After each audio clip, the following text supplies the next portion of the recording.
જય દ્વારકાધીશ મિત્રો.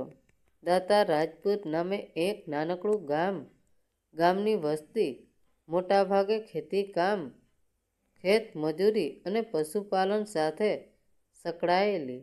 આ ગામમાં હરજીભાઈનો પરિવાર પણ વસવાટ કરે. હરજીભાઈ નજીકના શહેરમાં કપડાની દુકાનમાં નોકરી કરે. ગામમાં પોતાની 2 વીઘા જમીનને ખરી ખેતીવાડીનું કામ હરજીભાઈના પત્ની કાંતાબેન સંભાળે. રવિવાર અને અન્ય રજાના દિવસે હરજીભાઈ ખેતી કામમાં મદદ કરે. સાથે દીકરી મમતા અને પુત્ર મનોજ પણ થોડો ઘણો ટેકો કરે.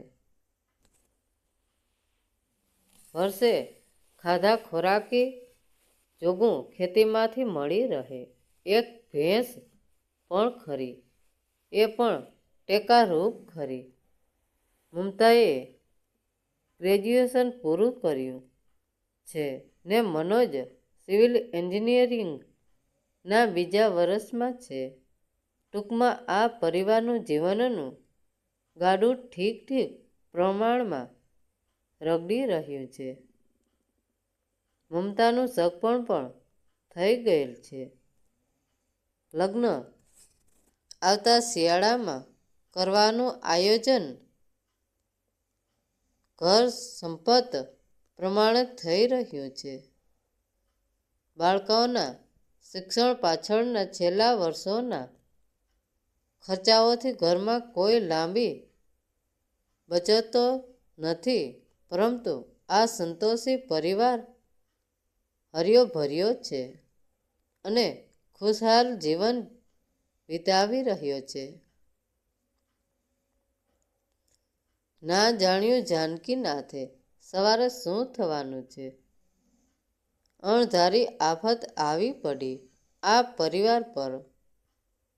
શહેરમાંથી નોકરી કરીને રિક્ષામાં સાંજે હરજીભાઈ ઘેર આવી રહ્યા હતા. એ સમયે રિક્ષાને અકસ્માત થયો. રામજીભાઈ સડક પર પટકાયા. ત્યાં હાજર લોકોએ દવાખાને તો તરત પહોંચાડ્યા. હરજીભાઈને નિદાન થયું કે હરજીભાઈને બ્રેન હેમરેજ થયું છે ને કોમામાં સરકી પડ્યા છે.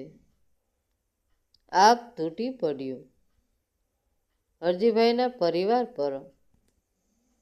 દવા અને દુઆઓ ખૂબ થઈ, પરંતુ 15મા દિવસે તો આ દુનિયા અને પરિવારને રામ રામ કરી દીધા. હરજીભાઈએ પરિવાર નિરાધાર થઈ ગયો. દવાખાનાના ખર્ચમાં બચાવેલી થોડી ઘણી માયા મૂડી ખર્ચાઈ ગઈ. ભેંસ પણ વેચાઈ ગઈ. અભ્યાસમાં ખૂબ જ તેજસ્વી એવા મનોજનું ભવિષ્ય તો ઉજળું હતું, પરંતુ અત્યારની પરિસ્થિતિનું શું? સૌથી મોટી વિડંબણા મમતાના પીડા હાથ કરવાની હતી. બંને મા દીકરી સતત આંસુ વહાવી રહ્યા હતા. આજે આ બંને સનારીઓ પોતાને સૌથી વધારે દુર્ભાગ્યશાળી માની રહી છે. મનોજ બંનેને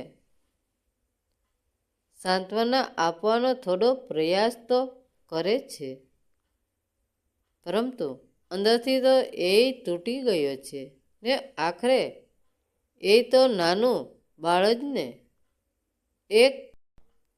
એક જમા પાસું આ પરિવારનું એ છે કે સંસ્કાર અને સંસ્કૃતિને વરેલો છે, જે પ્રાણવાયુ બનીને આ પરિવારને હૂંફ આપી રહ્યો છે. બાકી તો જ્યાં ઘરનો મોભ તૂટે એક કુટુંબની વેદના અને પરિસ્થિતિ શું હોય એ તો સૌ સમજી શકે. સમય વીતતો ગયો.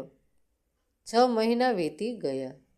ઘરનો ખૂણો છોડીને કાંતાબેન બહાર નીકળતા થયા ને પિયરમાં એક આંટો મારી આવ્યા. અનેક આશાઓ સાથે વિશ્વાસ લઈને ગયા હતા. પિયરમાં ભાઈઓ આગળ દીકરીના વિવાહની વેદના વર્ણવી, પરંતુ સંપૂર્ણ નિષ્ફળતા મળી. એમાં ભાભીઓએ વાતનો દોર હાથમાં લઈ લેતા કહ્યું કે જુઓ કાંતાબેન, હરજીલાલના દવાખાનાના ખર્ચમાં અમે 30-40 હજાર તો આપી ચૂક્યા છીએ અને અમારે ઉંમર લાયક દીકરા દીકરીઓ થઈ ગયા છે. છતાંય 20-25 હજારનું મામેરું લઈને તો આવશું હો. 15-20 હજારના વાસણ કપડાં ને 5-1 હજાર રોકડ આપશું. માત્ર 6 મહિનામાં કુટુંબ ભાઈ ભાંડુરના વિહારોને સારી રીતે સમજી ગયેલ કાંતાબેને ભાઈઓના ઘરેથી ભગ્ર હૃદયે વિદાય લીધી. ભાઈઓની પરિસ્થિતિ એકંદરે સારી હતી એટલે તો આશા લઈને આવ્યા હતા.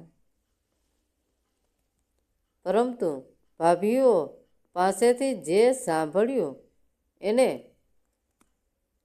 હૃદયને આગોચર ખૂણામાં ધકેલ્યા સિવાય છૂટકો નહોતો. બસમાં ચડીને ઘરની વાટ પકડી. કાંતાબેને બાયપાસ જતી બસ ક્યારે રાજપુરના 4 રસ્તે આવીને ઊભી રહી એ પણ ખબર ના રહી. કંડક્ટરે "એ બેન, રાજપુર આવ્યું" કહ્યું ત્યારે તંદ્રામાંથી જાગતા હોય તેમ હડપ કરતા સીટમાંથી ઊભા થઈને દરવાજેથી ચૂપચાપ ઉતરીને ચાલતા થયા. ગામને માર્ગ બસના બધા જ મુસાફરો આ અભાગણી બાઈને એકીટસે નિહાળી રહ્યા હતા. એ કાંતાબેનને કયાંથી ખબર હોય? હા, ધીમા અવાજે કોઈના બોલાયેલા શબ્દો દુખિયારી બાઈ લાગે છે એ પડઘાઈ રહ્યા હતા. રાજપુરાના પ્રવેશ દ્વાર પાસે જ ભગવાન શિવજીનું શિવાલય છે. કાંતાબેનના પગ શિવાલય પાસે આવતા અટક્યા. આંખોમાંથી શ્રાવણ ભાદરવો વરસવા લાગ્યો. મંદિરના ઓટલા પાસે આવીને ફસડાઈ પડ્યા. થોડી સત્તા મળતા તૂટક શબ્દોમાં ભોળાનાથ આગળ 2 શબ્દો બોલ્યા, "હે પ્રભુ, એક રાંડી વહારે આવજે." મારા નાથ ઘેર પહોંચતા જ રાહ જોઈ રહેલ પિતાની છત્રછાયા ગુમાવી ચૂકેલ મમતા અને મનોજમાં ને ભેટી પડ્યા. કોણ કોને સાંત્વના આપે? છતાંય રુદન હૃદયને હળવું કરી દે છે એ અહેસાસ 3 જણાને થયો. વાળું પાણી કરીને 3 જણે પથારીમાં લંબાવ્યું. કઠણ કાળજું કરીને મમતાએ કાંતાબેનને કહ્યું, "મમ્મી, મારા લગ્નની ઉતાવળ કરીને દેવાદાર નથી થવું. ગમે તેમ કરીને તમારા જમાઈને હું મનાવી લઈશ." સમજુ દીકરીની મનોવ્યથાને સમજી ગયેલ કાંતાબેને કહ્યું, બેટા તું ચિંતા ન કરીશ, તારી મા હજી જીવે છે. પરંતુ હૃદયમાં તો હતાશા સિવાય કંઈ નહોતું. કોઈ ઘેર છે? ઝાપેથી અવાજ આવ્યો. ઉબડક હૃદયે આડા પડેલા મનોજે ઝાપે જઈને પૂછ્યું, કોનું કામ છે? પરંતુ અજાણ્યા પુરુષ સ્ત્રીને જોઈને આવકાર આપ્યો. આવો. બંને સ્ત્રી પુરુષ અંદર આવ્યા. મમતા અને કાંતાબેન ઉઠી ગયા હતા. કાંતાબેને પણ આવકારો આપ્યો. આવો ભાઈ, આવો. બહેન આવેલ દંપતીએ હકીકત વર્ણવી. સોમનાથ દર્શનથી આવીએ છીએ. સાથે કાર હતી, પરંતુ આ 4 રસ્તે આવતા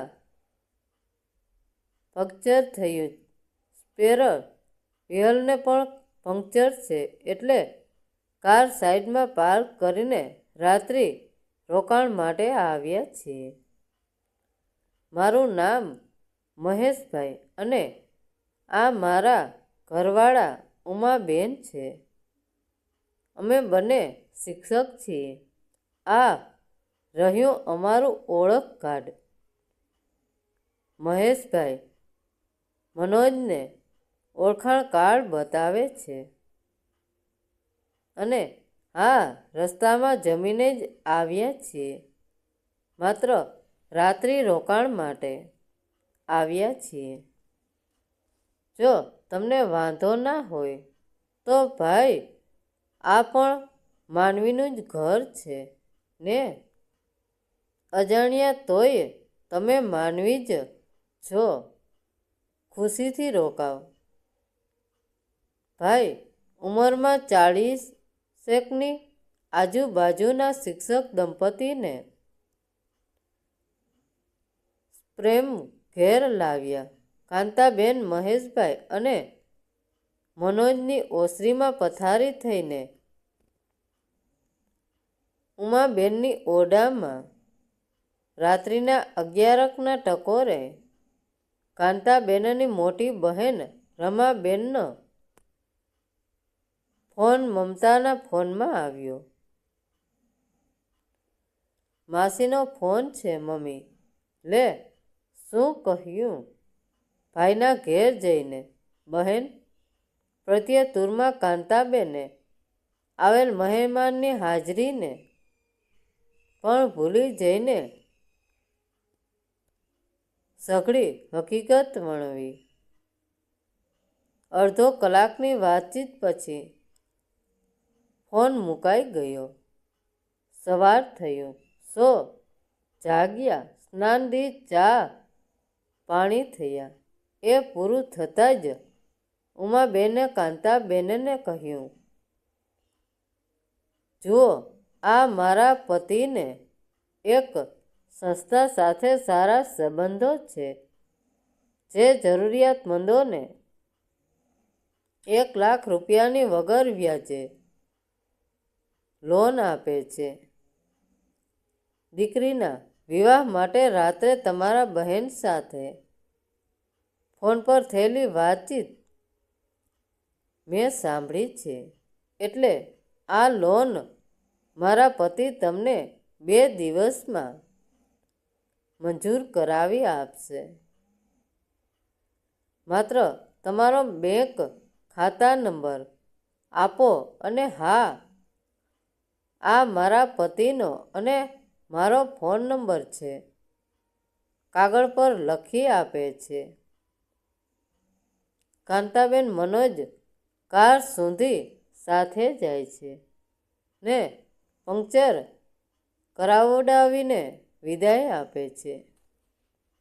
બરાબર 3જા દિવસે મમતાના મોબાઈલમાં કાંતાબેનના બેંક ખાતામાં 1 લાખ રૂપિયા જમા થયાનો મેસેજ આવે છે.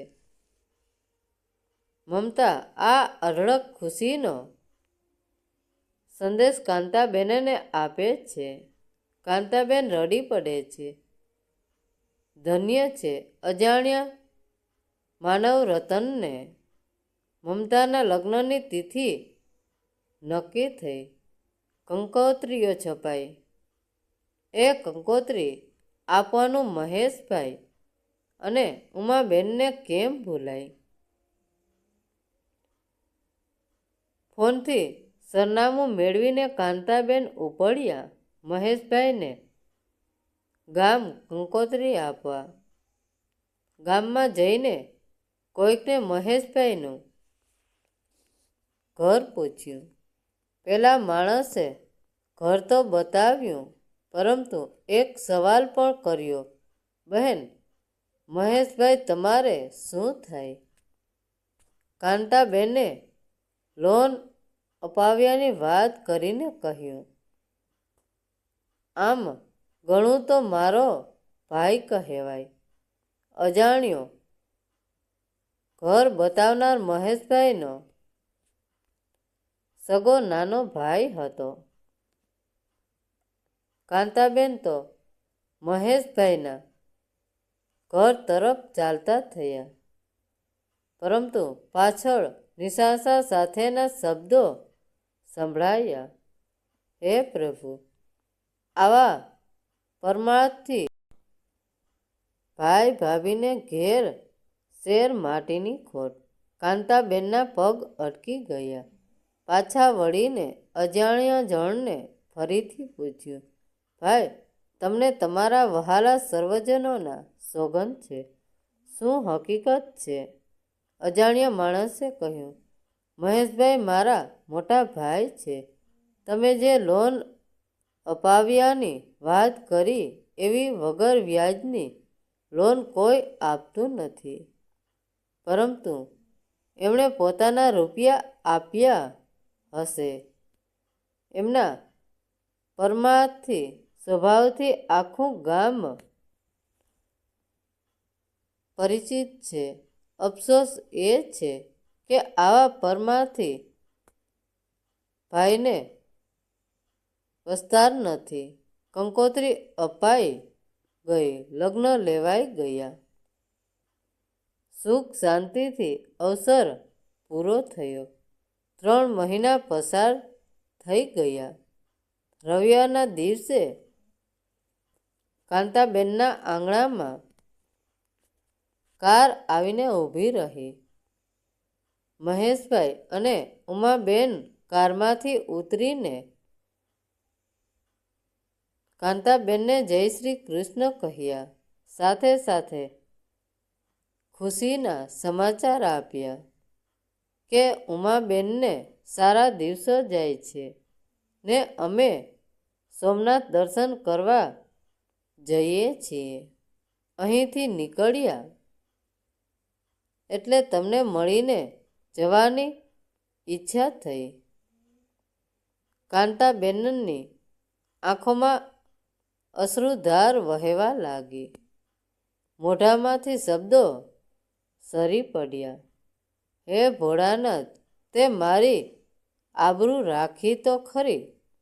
પરાયા ગરીબ જણની દીકરીઓ પોતાના ખર્ચે પ્રણાવનાર માયાળુ સર્વજનના અંતરના ઓરતા પૂરા કર્યા. ખરા મારા નાથ. આડોશી પાડોશીનું ટોળું જમા થઈ ગયું. ગુપ ચૂપને ચર્ચાઓ થઈને સૌ બોલી ઉઠ્યા. ટેક તો બાકી કાંતા માની 3 મહિનાથી માત્ર દૂધ પીને રહેવું ને સવાર સાંજ ભોળાનાથની 3 કલાક માળા, એ પણ ધર્મના ભાઈના ઘેર પારણું બંધાય એ માટે. મહેશભાઈ અને ઉમાબેન બધું મૂંગા મોયે સાંભળી રહ્યા હતા. કાંતાબેનને ભેટી પડ્યા. આ શિક્ષક દંપતી તેમની પાસે અત્યારે બોલવાના કોઈ શબ્દો નહોતા.